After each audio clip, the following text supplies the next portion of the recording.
Hello everyone.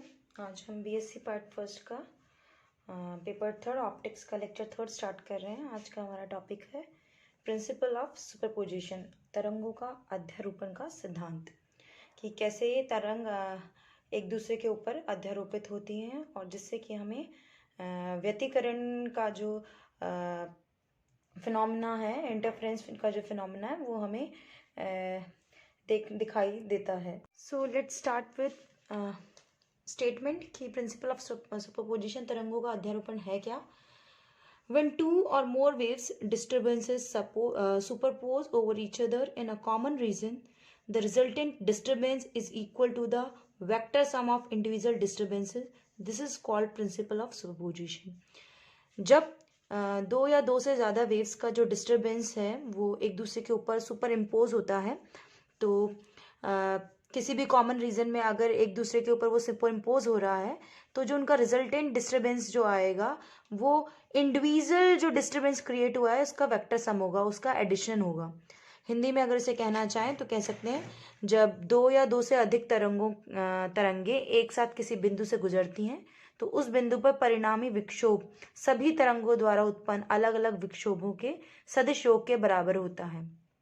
ठीक है, जब कोई भी दो तरंगे या दो से ज्यादा तरंगे किसी भी अगर बिंदु पर एक दूसरे के ऊपर अध्यारोपित हो रही है, उनका जो डिस्टरबेंस है वो जो रिजल्टेंट परिणामी जो विक्षोभ होगा, डिस्टरबेंस होगा, वो इंडिविजुअल वेव के डिस्टरबेंस के इक्विवेलेंट होगा।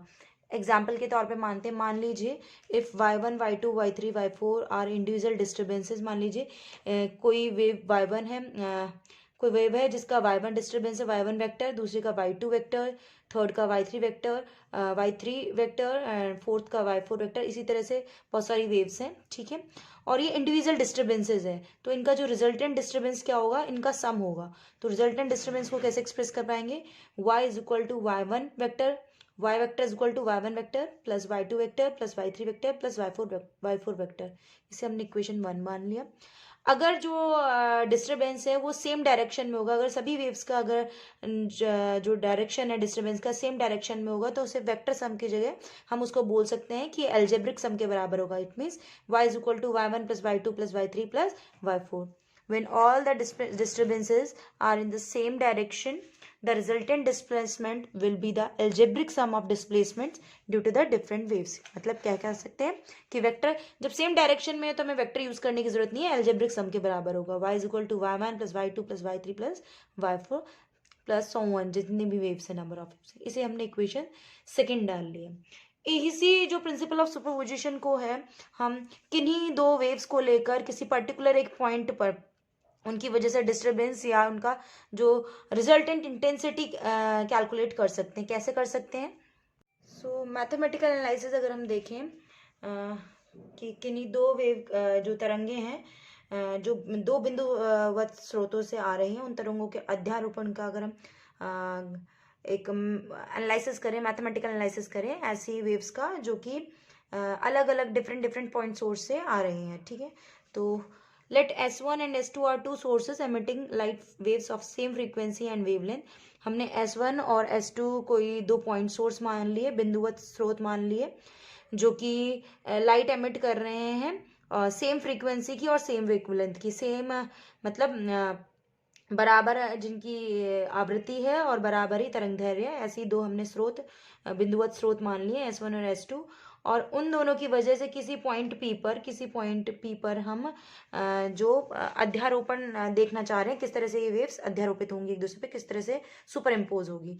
सो let S1 and S2 are two sources emitting light waves of same frequency and wavelength. Let the waves originating from the source superimpose over a common point P at distances x1 and x2 from S1 and S2 respectively। P पर हम इनका super impose देखेंगे और जहां S1 जो है first source है उसकी जो डिस्टेंस है P पर पहुंचने की वो x1 है, और S2 जो है सोर्स है उसका जो डिस्टेंस है P पर पहुंचने का वो x2 है। तो एट पॉइंट P हम दोनों सोर्सेज, दोनों स्रोतों से निकली हुई जो तरंगे हैं उनका हम अध्यारोपण देखेंगे, ठीक है। तो हमें लेट y1 और y2 सोर्सेज S1 और S2 से निकली हुई वेव्स का डिस्प्लेसमेंट है, विस्थापन है, और किसी भी तरंग का विस्थापन जो है, हमें पता है तरंग जो है साइन वेव के फॉर्म में ट्रेवल करती है, तो y1 is equal to A sine omega T minus K X one plus y1, y2 is equal to second wave का b sine omega T minus K X two plus phi two. हमने मान लिया, ये दो waves हमने मान ली है, और इन दोनों वेव्स को हमने इक्वेशन नंबर, इन डिस्प्लेसमेंट की जो वेव है इनको हमने थर्ड और फोर्थ नंबर इक्वेशन नंबर दे दिया है। y1 डिस्प्लेसमेंट है, विस्थापन है एक तरंग का, पहली तरंग का जो सोर्स S1 से निकली है, ठीक है। इस सोर्स S1 से जो वेव जो डिस्प्लेसमेंट है वेव का वो y1 है, और S2 से जो डिस्प्लेसमेंट है वो y2 है। यहाँ पर आपको पता ही है omega is equal to 2π/t जो है, ओमेगा जो क्या है वो फ्रीक्वेंसी आवृत्ति है, के प्रोपेगेशन वेक्टर है, ठीक है। और जो फाई है, फाई1 और फाई2 हैं वो प्रारंभिक कलाएं हैं तरंगों की, इनिशियल फेजेस ऑफ वेव्स। अब सुपरपोजिशन का जो प्रिंसिपल है, अध्यारोपण का जो सिद्धांत है, वो क्या कहता है कि किन्हीं दो या दो से अधिक तरंगों का जो इंडिविजुअल डिस्टरबेंस है वो उनके परिणामी जो विस्थापन है वो उनके सम के बराबर होगा, जोड़ के बराबर होगा। तो यहाँ क्या हो जाएगा, y is equal, now from principle of superposition y is equal to y1 plus y2, और यहाँ पे y1 और y2 की वैल्यू पुट करने पे क्या आ जाएगा, y is equal to a sine omega T minus K X one plus y1 plus b sine omega T minus K X two plus phi two. यहाँ a और b जी हैं वो जो डिफरेंट डिफरेंट रखे, जिससे हम कंफ्यूज ना हो। a पहली वेव का आयाम है और b जो है दूसरी जो वेव है उसका आयाम है, और इनको जोड़ने पर हम ये जो इक्वेशन है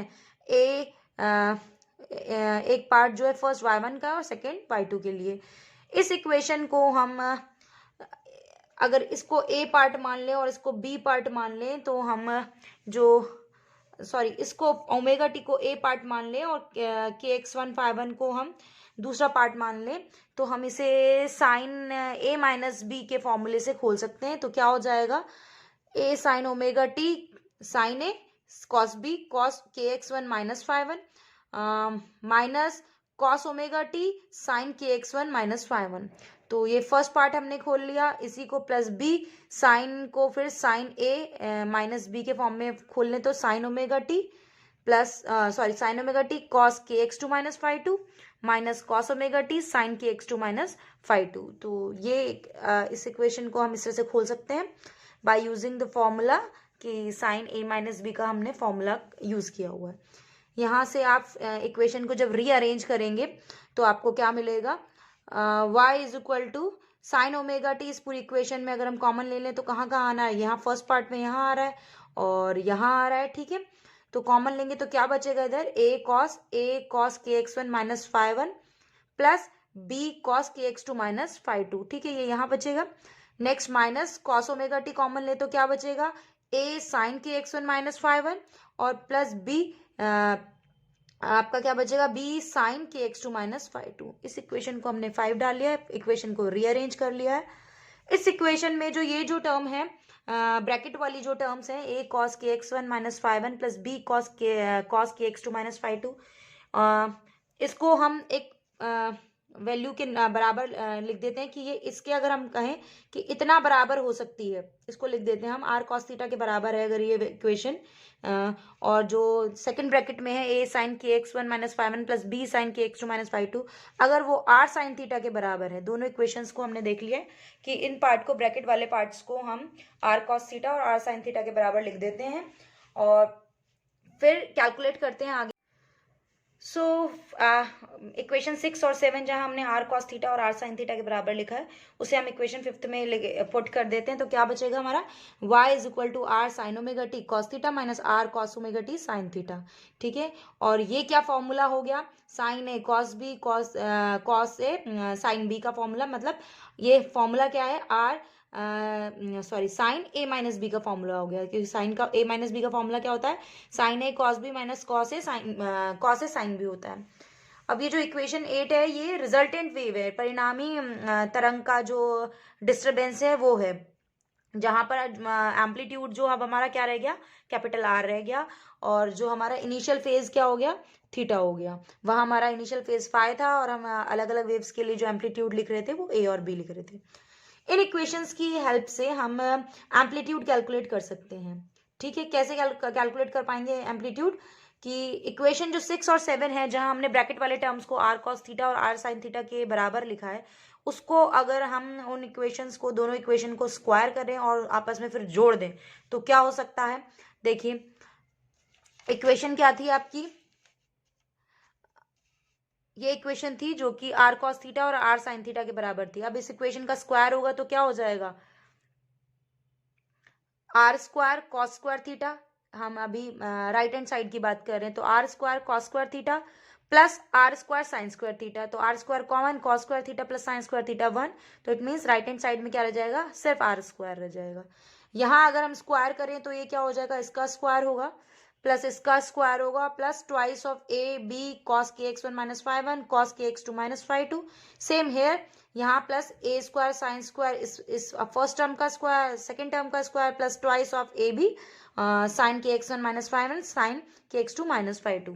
तो इस इक्वेशन को हमने सेम एज इट इज इस तरह से लिखा है कि R square is equal to A cos square के एक्स 1 माइनस 5 1, फर्स्ट खोल लिया है, और plus A square sine plus A square sine square plus B square sine square plus twice of A B sine के X 1 minus 5 1, इस तरह से लिख लिया है।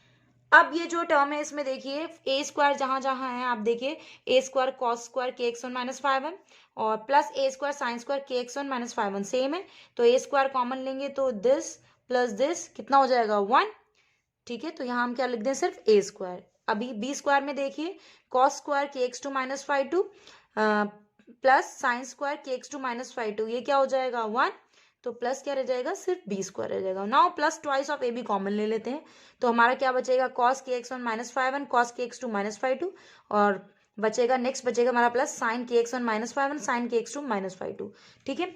तो ये हमारा cos A cos B plus sine A sine B रह गया, जो कि फॉर्मूला है कॉस ए माइनस बी का। तो ये हमारा हो सकता है, क्या लिख दिया जाए इसको, R square is equal to A square plus B square plus twice of A B, और इसको हम लिख देंगे कॉस के एक्स 2 माइनस 5 2, ठीक है, minus K X 1 minus 5 1 cos A minus cos B का फॉर्मूला। सो इसको आगे रीअरेंज करते हैं, तो कॉस के एक्स के कॉमन लेते हैं तो क्या बचेगा, x 2 minus x 1 minus 5 2 minus 5 1। हम इसको क्यों रीअरेंज कर रहे हैं, क्योंकि हमें जो हमने अभी जो डिस्टेंस ली थी S1 की, पी पर जो दूरी थी फर्स्ट वेव के लिए वो x1 थी, और S2 से जो दूरी थी वो x2 थी, तो ये जो था वो पाथ डिफरेंस था। x2 माइनस x1 क्या है, पाथ डिफरेंस है, पथांतर है। और जो 5 माइनस टर्म बच रही है 5 2 माइनस 5 1, ये क्या है, कालांतर है, फेज डिफरेंस है।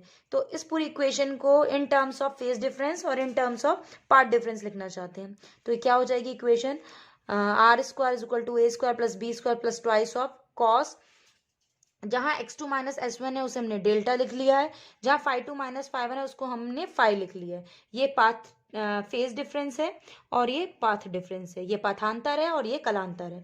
तो हमारी इक्वेशन कुछ इस तरह से फॉर्म ले लेगी, A square plus B square plus twice of A B cos के डेल्टा माइनस 5। इस इक्वेशन को हम इक्वेशन नंबर 9 डाल देते हैं। Now with the help of equation 9 we can calculate the amplitude of resultant wave। Equation 9 जो हमारी है आर स्क्वायर वाली, जिसमें भी हमने एम्पलीट्यूड कैलकुलेट किया है, इसकी हेल्प से हम लोग रिजल्टेंट वेव का जो एम्पलीट्यूड कैलकुलेट कर सकते हैं, मतलब आर, जो रिजल्टेंट वेव का जो एम्पलीट्यूड है वो आर है। अब हमें पता है इंटेंसिटी में, तीव्रता में और आयाम में क्या रिलेशन होता है, intensity is directly proportional to square of amplitude. तो we know that the intensity of a wave I is directly proportional to R square, amplitude के स्क्वायर बराबर होती है, और इसको हम लिखते हैं I is equal to C R square. C constant है, प्रोपोर्शनलिटी कॉन्स्टेंट है। और इक्वेशन 9 में अगर हम ये आई इज इक्वल टू, ये इक्वेशन पुट करें, I is equal to C R के फॉर्म में लिखें, तो इक्वेशन 9 क्या हो जाएगी, C R square C A square plus C B square plus two C A B cos के डेल माइनस 5। तो जब हम ये लिख लेंगे, इस फॉर्म में लिख लेंगे इस इक्वेशन को 9 को, तो बिकॉज हमने अभी लिखा है कि इसके बराबर इंटेंसिटी होती है, I is equal to C R square होता है, तो ये हो जाएगा आई स्क्वायर, ये सी ए स्क्वायर तो इसको I1 बोल देते हैं, सी बी स्क्वायर इसको I2 बोल देते हैं, प्लस ये जो हो जाएगा 2 under root I1 I2 cos के डेल्टा माइनस 5, ठीक है। क्योंकि स्क्वायर के बराबर होती है इसलिए I1 I2, और यहाँ स्क्वायर नहीं है तो अंडर रूट आ गया। ठीक है, ये इक्वेशन हमारी 10 हो गई। ये जो इक्वेशन 10 है ये हमारी रिजल्टेंट इंटेंसिटी, परिणामी तीव्रता बिंदु P पर जो आ रही है अध्यारोपण के तरंगों के अध्यारोपण की वजह से, उसको शो करती है। Equation 10 shows that the resultant intensity at point P due to superposition of waves. अब हम मान लेते हैं कि ये जो इक्वेशन है इसमें जो ये टर्म है k डेल्टा माइनस फाइव, जहाँ डेल जो है वो पार्ट डिफरेंस है और फाइव जो है फेज डिफरेंस है, इसको अगर इस पूरे टर्म को अगर हम डेल से एक्सप्रेस करें आने वाली इक्वेशंस में, इस स्मॉल डेल से एक्सप्रेस करें तो हमारी इक्वेशन क्या हो जाएगी, I is equal to I1 plus I2 plus twice of under root I1 I2 cos del. ठीक है, if it is supposed that the waves at the time of emerging are in same phase, अगर source जो है, स्रोत जो S1 और S2 से जब वेव्स निकल रही थी, अगर हम ये मान लें कि उस वक्त इनिशियल टाइम पे प्रारंभिक कलाएं वो बराबर थी, मतलब φ1 बराबर φ2, दैट इज φ1 बराबर φ2 होगा तो φ2 माइनस φ1 क्या हो जाएगा, जीरो, φ0 हो जाएगा। हमने मान लिया if it is suppose that waves at the time of emerging are in same phase, मतलब φ1 बराबर φ2 हो जाएगा, लेके और जो फेज डिफरेंस था वो φ2 माइनस φ1 था, तो ये φ इज इक्वल टू जीरो आ जाएगा। ठीक है, φ इज इक्वल टू जीरो हो जाएगा तो इक्वेशन क्या हो जाएगी आपकी, I is equal to I1 plus I2 plus twice of under root k1 under root I1 I2, और ये φ0 हो गया तो ये सिर्फ क्या बच जाएगा, cos k डेल। तो ये इक्वेशन हो जाएगी आपकी cos k डेल्टा। ठीक है, तो दिस इक्वेशन इसको हमने नंबर डाल लिया 12। सो ये हमारा इंटेंसिटी के लिए एक्सप्रेशन आया है। किसी भी तरंग का जो बिंदु P पे किसी पर्टिकुलर पॉइंट पे हम तीव्रता निकाल रहे हैं, दो अलग अलग स्रोतों से निकली हुई तरंगों की वजह से उस पर्टिकुलर पॉइंट P पे अध्यारोपण जो हुआ उससे उन तरंगों का जो तीव्रता है वो क्या हो सकती है, वो इस एक्सप्रेशन से शो करी जाती है। तो ये एक मैथमेटिकल एनालिसिस हुआ प्रिंसिपल ऑफ सुपरपोजिशन का, अध्यारोपण का सिद्धांत को इस तरह से हम एक्सप्रेस कर सकते हैं, इस तरह से उसको प्रदर्शित कर सकते हैं कि कैसे इंटेंसिटी या तीव्रता कैलकुलेट करी जा सकती है, या कैसे किन्हीं दो तरंगों का अध्यारोपण होता है। ठीक है, और अगर दो तरंगों का अध्यारोपण होता है तो उनको इन टर्म्स ऑफ तीव्रता या इन टर्म्स ऑफ इंटेंसिटी कैसे लिखा जा सकता है। तो आज के लिए इतना ही।